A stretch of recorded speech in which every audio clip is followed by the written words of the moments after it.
Did you know there's a country where the year isn't 2024? Your hairstyle is chosen for you? Welcome to North Korea. We're about to peel back the curtain on one of the most secretive and misunderstood places on Earth. Daily life here is stranger, more complex and more human than you might think. G'day. I'm D27, and for years North Korea has fascinated me. It's a time capsule sealed off, running on its own rules and reality. Home to immense natural beauty and people with hopes and dreams, yet under a system that controls every aspect of life. So, grab a cuppa, let's go on a journey. We'll dig into the why and how, from their unique calendar to the rigid class system. North Korea isn't just gray cities and soldiers. It's jagged green mountains, pristine lakes and rugged coastlines. It should be a hiker's paradise, but it's one of the most isolated places on Earth. The country is walled off by geography, culture, politics, and technology. Imagine a place with almost no internet, where outside information is a threat, and every movement is tracked. This isolation is the regime's survival strategy. By cutting people off, the government creates its own reality, telling citizens they live in paradise and the outside world is hostile. So you have a land that's physically open and beautiful, but ideologically a fortress. North Korea is a beautiful, tragic cage. Unlike our multicultural societies, North Korea is almost entirely homogeneous, by design. Since the war, the North has slammed the door shut, halting immigration and preserving a mid-20th century Korean identity. The regime touts this as racial purity, fueling propaganda and a sense of us against the world. Traditions and social structures are preserved and weaponized, with Confucian values redirected toward loyalty to the Kim family. It's a monoculture by decree, no room for new ideas or outside influence. Everyone is expected to look, think, and act the same. This enforced purity makes society predictable and easy to control. North Korea is a cultural time capsule, sealed for political reasons. Language in North Korea is a battleground. The state purges foreign words, especially English and Japanese, creating pure Korean alternatives. Committees invent new words. Ice cream becomes ice biscuits. Helicopter is propeller-winged airplane. This linguistic isolation reinforces self-sufficiency and superiority. After 70 years, North and South Korean dialects have drifted so far apart that defectors need language training. By controlling language, the regime controls thought. If there's no word for freedom, it's hard to imagine it. Language becomes a tool of mind control, shaping what people can even conceive. In North Korea, even words are weapons. The government is determined to win this war of words.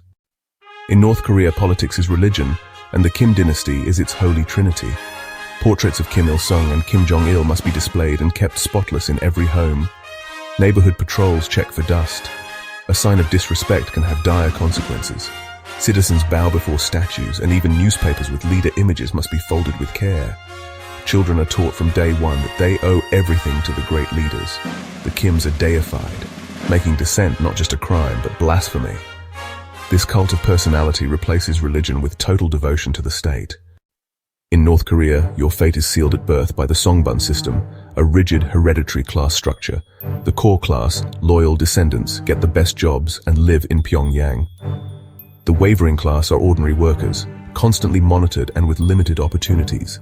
The hostile class, descendants of undesirables, are banished to remote provinces and denied education and food. One wrong move can see your family's status downgraded for generations. Songbun is the invisible architecture of society, dictating every aspect of life. It's a brutal caste system, ensuring power stays with the loyal few. In North Korea, the birth lottery decides everything.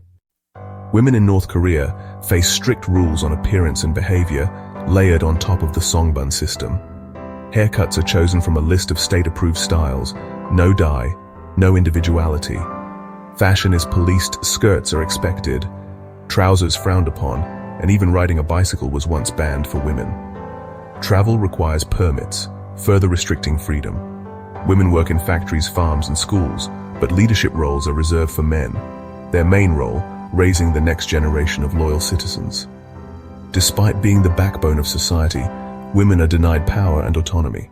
Every personal choice is political. While millions struggle, Kim Jong-un lives in unimaginable luxury. His wealth is secret, but estimates put it in the billions, spent on luxury cars, palaces, private jets, and imported delicacies. He's built ski resorts and private cinemas while the country faces shortages. The Juche ideology preaches sacrifice, but the leader's life is detached from this reality.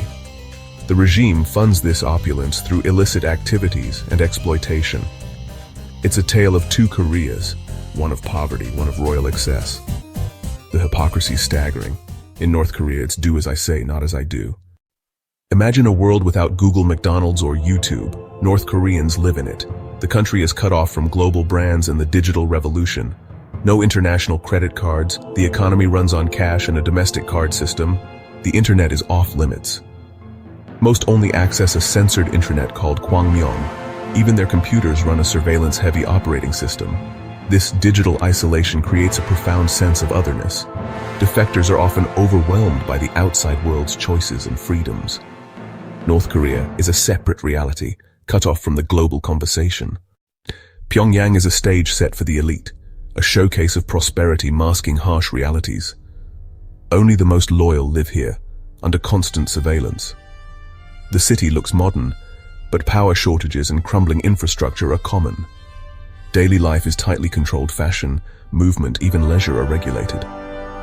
Mass games and performances are mandatory, requiring months of unpaid practice. Living in Pyongyang means living in a fishbowl. Everyone watches everyone. A careless word can cost you your privileged life. Comfort here is conditional on unwavering loyalty. It's a gilded cage, not true freedom. North Korea's economy is a strange hybrid, officially communist but propped up by black markets. State jobs pay little. Most survive by hustling in illegal markets called jangmadang. These markets are tolerated because the state can't provide enough. A new class of entrepreneurs is emerging, creating social tension. Nationally, the regime funds itself through cybercrime, smuggling, and sending workers abroad. The economy is built on secrets, survival, and state-sponsored crime. For most, survival depends on ingenuity, not ideology. It's capitalism in the shadows of communism. North Koreans love soccer, but even the beautiful game is tightly controlled.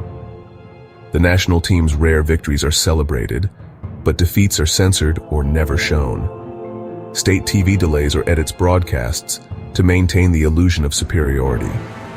In 2010, a live World Cup loss was a rare, unscripted humiliation, never repeated. The love for the game is real, but always filtered through propaganda. Fans celebrate victory, but defeat is erased from history. Even sports are a tool for state messaging. In North Korea, the scoreboard is always rigged. You can visit North Korea, but it's no ordinary trip. Every tourist is assigned 2 government guides. No solo exploring. Your itinerary is fixed, and photography is strictly controlled. Photos of soldiers, poverty, or anything unflattering are forbidden. Statues of leaders must be photographed in full. Cropping is disrespectful. Breaking the rules can mean deletion, detention, or worse. The case of Otto Warmbier is a tragic reminder of the risks. In North Korea, even a holiday snap is a political act. North Korea even keeps its own time. The official calendar is the Juche calendar, starting with Kim Il-sung's birth in 1912. So 2024 is Juche 113. For a while, they even had their own time zone, Pyongyang time, set 30 minutes off from neighbors. These changes are political statements, not just quirks. The regime uses time and dates to reinforce its separation from the world. In North Korea, even the clock is a tool of control. They don't just occupy a different space, they live in a different time. North Korean festivals are massive, mandatory displays of loyalty.